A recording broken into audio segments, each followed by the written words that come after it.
श्री शिवाय नमस्तुभ्यम हर महादेव जय महाकाल। कैसे हैं आप सभी लोग? देखिए, आप सभी को पता है कल का बहुत ही विशेष दिन है। कल है बुधवार की चतुर्थी का दिन, और ये जो दोनों ही दिन होते हैं, चतुर्थी और बुधवार, भगवान गणेश जी को समर्पित होते हैं, जो कि विघ्नहर्ता होते हैं, आपके जीवन के समस्त दुखों का नाश करने वाले, साथ ही साथ आपके बच्चों को बल, बुद्धि, ज्ञान, विवेक का आशीर्वाद देने वाले। मात्र आपको एक छोटा सा उपाय, 31 हरे मूंग और 7 दुर्वा का उपाय करना है। जितनी भी माताएं बहनें सुन रही हैं, देख रही हैं ना, अपनी मनोकामना पूर्ति के लिए और अपने बच्चों के लिए इस वाले उपाय को जरूर कीजिएगा। पूज्य गुरु जी की कथा से सुनकर के और समझ करके पूरी उपाय बड़े ही विस्तार से बताऊंगा, परंतु उससे पहले आप सबसे छोटी फिक्र रखना कि जो लोग पहली बार आए हैं, चैनल को सब्सक्राइब जरूर कीजिएगा और वीडियो को लाइक करके देवादिदेव महादेव जी का कोई साथ ही प्यारा नाम कमेंट बॉक्स में लिखना मत भूलिएगा। इस पूरे वीडियो के अंदर हम लोग 3 महा उपायों के बारे में बात करेंगे, जो कि आपकी अलग अलग कामना पूर्ति के लिए सिद्ध होंगे। कल बुधवार की चतुर्थी के दिन इस उपाय को करना बिल्कुल भी मत भूलिएगा। सबसे पहले बात करते हैं पहले वाले उपाय की। ये जो पहला वाला उपाय है ना, सभी माताओं बहनों के लिए समर्पित है, उनके बच्चों के लिए समर्पित है। देखिए, अगर आपका बच्चा पढ़ाई नहीं करता, पढ़ाई लिखाई में बहुत ज्यादा कमजोर है ना, कुछ भी याद करता है फटाफट से भूल जाता है, गलत रास्ते पर जा रहा है, आपकी बात नहीं मानता है ना, अपशब्द बोलता है, और सबसे बड़ी बात है कि पढ़ाई लिखाई बिल्कुल भी अपने मन से नहीं करता है ना, तो एक छोटा सा उपाय आप सभी अपने बच्चों के लिए कीजिएगा। आपको बोलने की जरूरत नहीं पड़ेगी, वो खुद से पढ़ने बैठ जाया करेगा। इतना अद्भुत और अच्छा उपाय है ये। सिर्फ कल के दिन किया जाता है। ध्यान से सुनिएगा, आपको लेने होंगे इस तरीके से 31 हरे मूंग के दाने। ठीक है, जो दाने लोगे वो एकदम आखा दाना होना चाहिए। ऐसा नहीं है आप खंडित दाना या टूटा हुआ दाल दिखे जैसा ले लो, नहीं, पूर्ण दाना होना चाहिए 31। और इसी के साथ में आपको लेनी होगी दूर्वा। अब यहाँ पर दूर्वा लेने का जो क्रम बताया पूज्य गुरु जी ने, आपको 7 दुर्वा लेनी है। ये फिर वो 7 दुर्वा भी कैसी होनी चाहिए? या तो आप 7 की 7 दुर्वा 3 गांठों वाले ले लो, या 7 दुर्वा आप 5 गांठों वाली ले लो, या 7 दुर्वा आप 7 गांठों वाली ले लो। अब ये गांठें ऐसे जी नहीं है, वो भी मैं आपको ध्यान से बता देता हूं। ध्यान से सुनिएगा। जैसे कि आपके पास में ये एक दुर्वा है, ठीक है ना, तो ये वाली एक गांठ हो गई, ये वाली एक गांठ हो गई। इस तरीके से आपको गांठ गिनना है, जहां से भी ऐसे फिर के पत्तियां जा रही हो, है ना। जैसे कि मैं आपको यहाँ पे 3 गांठ वाली दुर्वा बता देता हूँ। ये वाली एक गांठ होगी, ये वाली एक गांठ होगी, ये वाली एक गांठ होगी, बाकी ऊपर नीचे से तोड़ देना, कोई दिक्कत नहीं है। या तो 7 की 7 दुर्वा 3 गांठों की लेना, या 5 गांठों की लेना, या 7 गांठों की लेना, ठीक है। और 31 हरा मूंगे लेना है। अब आपके घर में अगर कोई कटोरी है, तो देखिए कटोरी आपको छोड़ के आनी पड़ेगी, तो आप कोशिश करना इस तरीके से जो दोना होता है ना, इस तरीके से दोना ले लेना। इसी दोने के अंदर आपने जो 31 हरे मूंग के दाने लिए ना, उन 31 हरे मूंग के दानों को आपको इसी के अंदर रख देना है। और जो 7 दुर्वा ली है, उन 7 दुर्वाओं को भी आपको इसी के अंदर इस तरीके से आपको रख देना है। ठीक है, रख दोगे। रख देने के पश्चात आपको एक दीपक तैयार करना है। जो दीपक होगा गणपति दीपक, आपको इसके अंदर लगानी है गोल बापी, गोल बापी लगाना, और इसके अंदर भरना गाय का घी, गाय का घी। अब आपके घर में जो भी बच्चा है परेशान है, पढ़ाई लिखाई में ध्यान नहीं देता, आप शब्द बोलता है ना, आपको क्या करना है, इस कटोरी से मात्र उसका हाथ टच करवाना है, ठीक है ना। इसका हाथ टच करवा करके उस दीपक को लेना और इस कटोरी को ले लेना, जिसके अंदर आपने 31 हरे मूंग और 7 दुर्वा डाली है। और आपके आसपास जहां पर भी भगवान गणेश जी का मंदिर, ठीक है ना, उन भगवान गणेश जी के मंदिर आपको पहुंच जाना है। चतुर्थी के दिन किसी भी समय आप चले जाना। यहां जाने के पश्चात आपको क्या करना है, जो गणेश जी का टूटा हुआ दांत है ना, इस टूटे हुए दांत की तरफ यहां जमीन पर आपको उस कटोरी को रखना है। काफी सारे लोग क्या करते हैं, यहाँ हाथ पे रख देते हैं, यहाँ फंसा देते हैं, यहाँ फंसा देते हैं। ये सब कभी मत किया कीजिए। जो कटोरी आपने ली है दुर्वा और मूंग की, आपको यहाँ जमीन पर अपने बच्चे का नाम और गोत्र बोल करके भगवान गणपति जी को समर्पित करना है। अपनी कामना कह के कि वो पढ़ाई लिखाई में ध्यान नहीं देता है, काफी ज्यादा उदंड हो चुका है, बात नहीं मानता है ना, हमेशा मोबाइल में लगा हुआ रहता है, अपशब्द बोलता है। जैसी कामना करनी है अपने बच्चे के भविष्य को सुधारने के लिए, इसी कामना कर लेना।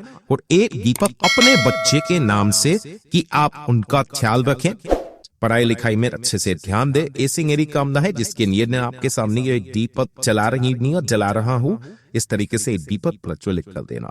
प्रज्वलित करने के पश्चात जब भी आप यहाँ दीपक को प्रज्वलित करेंगे ना, यदि टूटे दांत की तरफ ही होना चाहिए, जमीन पर नहीं रखना है, इसके नीचे कोई ना कोई आसन जरूर लगा देना है, ठीक है ना।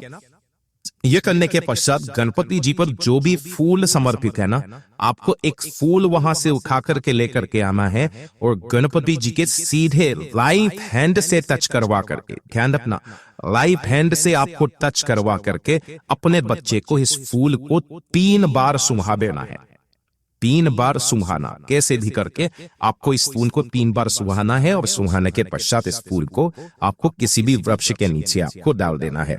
आपके बच्चे को कहने की जरूरत नहीं पड़ेगी, वो खुद ब खुद पढ़ने दे जाया करेगा। ये हो गया पहला उपाय। बात कर लेते हैं दूसरे वाले उपाय की। ठीक है, दूसरा वाला जो उपाय है ना, ये किन लोगों के लिए है कि अगर आपकी कोई इच्छा है जो काफी समय से पूरी नहीं हो रही है, आपकी मनोकामना पूर्ति का बुधवार की चतुर्थी के खास महासंयोग के दिन आपको ये उपाय करना होता है। देखिए, आपको क्या करना है, इस तरीके से लेनी है आपको 5 बेलपत्र, चाहे कोई सी भी कामना क्यों ना हो, इस दिन भगवान गणपति जी पूरा जरूर करते हैं। 5 बेलपत्र आपको लेने हैं जो पेनी से खंडित ना हो, और इसी के साथ में आपको लेनी है 5 दूर्वा, है ना। अब इस वाले उपाय में पूज्य गुरुजी ने नहीं बताया इतने गांठों वाली दुर्वा चाहिए, केवल बोला 5 दुर्वा ले लेना, तो जैसी आपकी इच्छा वैसी आप ले लेना। और इसी के साथ में आपको चाहिए होगा थोड़ा सा शहद। आप अपनी पूजा में शहद हमेशा रखते हैं, थोड़ा सा शहद ले लेना, और थोड़ा सा ही लेना होगा आपको लाल चंदन, है ना। लाल चंदन जो पिसा हुआ रहता है ना, इस तरीके से लाल चंदन, और महादेव जी को चढ़ाने के लिए 1 लोटा शुद्ध जल अपने घर का, ठीक है। 5 बेलपत्र, 5 दुर्वा, लाल चंदन और शहद, ये आपको 1 लोटे शुद्ध जल के साथ में लेकर के पहुंच जाना है बाबा के मंदिर शिवलिंग के पास में। उत्तर दिशा, नॉर्थ डायरेक्शन की तरफ मुंह कर इधर जाना है। जो पूजा अर्चना करनी है, पहले आपको पूजा अर्चना कर लेनी है। उसके पश्चात जब आप उपाय करेंगे तो सबसे पहले आपने जो 1 लोटा शुद्ध जल लिया है, उसे देवादिदेव महादेव जी की शिवलिंग पर आपको समर्पित करना है। ओम नमः शिवाय, श्री शिवाय नमस्तुभ्यम पंचाक्षरी मंत्र या षडाक्षरी मंत्र का स्मरण करते हुए जब ये जल आप समर्पित कर दें, समर्पित कर देने के पश्चात आप जो 5 बेलपत्र और 5 दुर्वा ली है, तो इन बेलपत्र की जो नीचे वाली जो डंडी होती है ना, इस वाली डंडी पर, 5 बेलपत्र की डंडी पर आपको यहां लगाना होगा शहद, ठीक है। और इन 5 को एक साथ उठा करके आपको शिवलिंग पर अपनी मनोकामना कह करके, कहां पर, शिवलिंग के बिल्कुल शीर्ष पर ऐसे करके आपको रखना है कि डंडी रहेगी जलाधारी की तरफ, बीच वाली पत्ती का मुख आपकी तरफ रहेगा, चिकना वाला हिस्सा नीचे की तरफ। ध्यान रखना, यहां पर आपने जो है शहद लगाया हुआ है डंडी के ऊपर, ठीक है। तो आपको 5 बेलपत्र तो अपनी कामना कहकर के, नाम गोत्र कह करके आपको यहां समर्पित करने हैं। और जो दुर्वा है, ध्यान रखना, ये जो दुर्वा है, इन दुर्वाओं को भी आपको एक साथ पकड़ना है। जैसे कि आपके पास में जो भी दुर्वा है, उन्हें आपको इस तरीके से पकड़ लेना है, और सभी की जो डंडियां है ना, उन सभी की डंडियों पर एक साथ आपको यहां पर शहद लाना है। और भगवान गणेश जी के चरणाविंद पर, कौन सा वाला स्थान, ये वाला स्थान है ना, भगवान गणेश जी के चरणाविंद पर आपको अपनी कामना कह करके इन सभी के सभी दुर्वाओं को यहां पर समर्पित करना है। 2 मिनट वहां पर बैठना।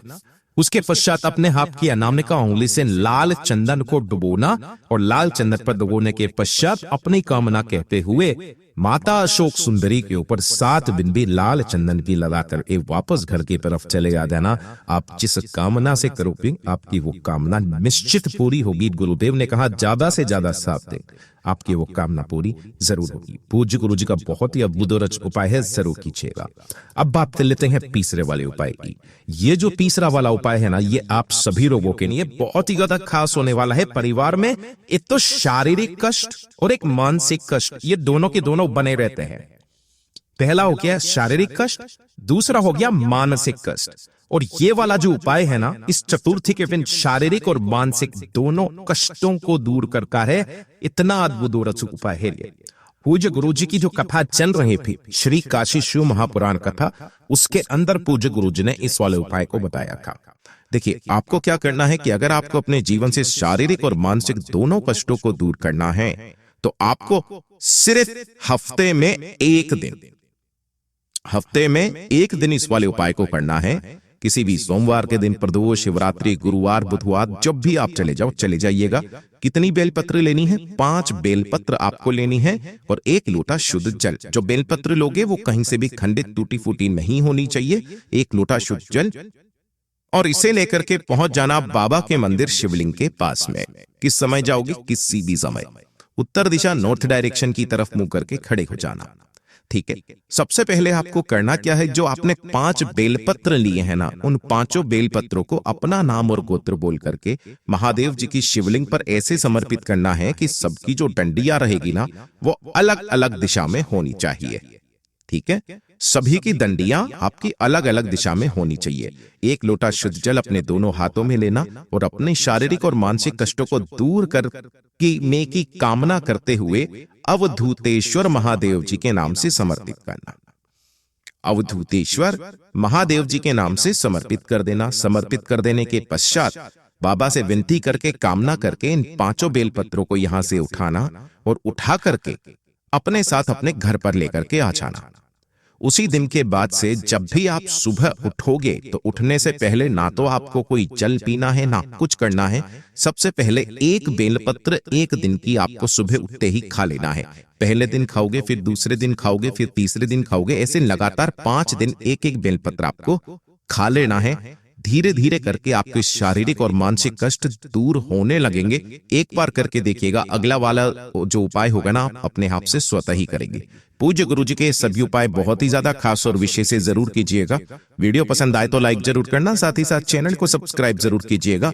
मैं आपसे मिलता हूं अगले वीडियो में, तब तक के लिए ओम नमः शिवाय, जय महाकाल।